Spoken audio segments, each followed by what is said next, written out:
ஓம் சைராம் சைராம். வணக்கம் சைராம். நான் அப்பாவை வணங்கும் முறை காலையில் எழுந்தவுடன் சாய்ப்பா இன்றைக்கி காலையில் எழுந்ததுக்கு நன்றி, பிரபஞ்சத்திற்கும் நன்றி. உங்களால் இன்றைக்கி நம்ம குடும்பத்தில் அனைவரும் உங்கள் கவசத்தில் இயங்கணும் அப்படின்னு சொல்லிட்டு அப்பாவை நான் வணங்குவேன்.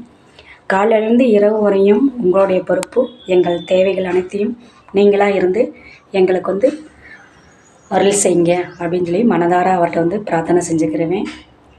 அப்புறம் சாய்ப்பா என்னுடைய காலக்கடமைகள் அனைத்துமே செய்து முடித்து விட்டு அப்பாவை ஒரு குழந்தை போல் அவர் எனக்கு நான் அறிந்த முறையில் அலங்காரம் செய்து அவரை ஒரு ரசித்து, அப்பா சூப்பராக அழகாக இருக்கீங்க அப்படின்னு சொல்லிட்டு எல்லாருக்காகவும் ஒரு பிரார்த்தனை செய்வேன். அப்பா, இன்றைக்கி உலகத்தில் எல்லாருமே இந்த கழிவுத்தை கடக்கிற சக்தியும் அருளும் ஆற்றலும் அவங்களுக்கு எல்லாருக்குமே கொடுக்கணும். தேவைகள் அனைத்தையுமே பூர்த்தியாகணும். இன்றைக்கு நம்ம வீட்டில் நமக்கு உணவு அனைத்தையுமே கொடுத்துருக்கீங்க. இதே போல் எல்லோருக்குமே இந்த உணவு கிடைக்கணும் அப்படின்னு சொல்லிட்டு மனதார அவர்கிட்ட நான் ஒரு பாத்தில் சமர்ப்பணம் செய்வேன். இந்த பிரார்த்தனைகள் செய்ய செய்ய என் மனது ரொம்ப ஒரு நல்ல நிலையில் இருக்குது, அமைதியாக இருக்குது. எந்த சூழ்நிலையில் வந்தாலும் அதை நான் சரி செய்யக்கூடிய ஒரு வாய்ப்புகள் நம்ம சாயப்பா நமக்கு கொடுப்பாங்க. நம்ம அப்பா குழந்தைங்க சாய்ராம் அனைவராக இருந்தோம் எல்லோருமே இந்த முறைப்படி ஆழ்ந்து யோசனையோடு நம்ம பிரார்த்தனை செஞ்சு நம்ம மனதுக்கு அமைதி கொடுக்கல நம்மளை எந்த விஷயமும் எதுவும் பண்ணாது அப்படின்ற நான் ஒரு சாட்சி அப்படின்னு சொல்லலாம்.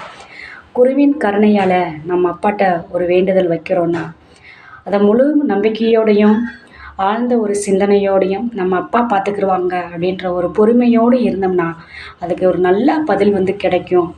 நிச்சயமாக அப்பா அருள் செய்வாங்க. அதே மாதிரி நம்ம பேசுகிற விஷயங்கள் எதிராக எது வந்தாலுமே நம்ம அப்பாட்ட சமர்ப்பணம் செய்து விட்டுட்டு நம்ம அமைதியோடு போனோம்னா அந்த விஷயத்தை அப்பாவே நம்மளுக்கு எடுத்து பண்ணி தருவாங்க அப்படின்ற நான் உண்மையோடையும் உங்ககிட்ட நான் ஷேர் பண்ணிக்கிறேன் சாய்ராம். நம்ம அப்பாவை நம்ம நம்பிக்கையோட வணங்கில நம்ம ரொம்ப பொறுமையாக இருக்கணும். நம்ம ஆழ்மனது அமைதியோடு இருக்கணும். அது ரொம்ப ஒரு முக்கியமான விஷயம். இறைவன் நம்மளை எல்லா சூழ்நிலையும் அழகு பார்க்குறாரு அப்படின்னு தான் சொல்லுவேன். அந்த மனநிலையில் நம்ம தயாராகி ஒவ்வொரு நாளும் வந்தோன்னா நம்மளுக்கு அனைத்து தேவைகளையும் சாய்மாக செய்வாங்க. நான் அப்பா எளிமையான முறையில் எனக்கு தெரிஞ்ச முறையில் தான் நான் வணங்குறேன். அதில் ரொம்ப ஒரு அமைதி கிடைக்கிது அப்படின்னு சொல்லுவேன்.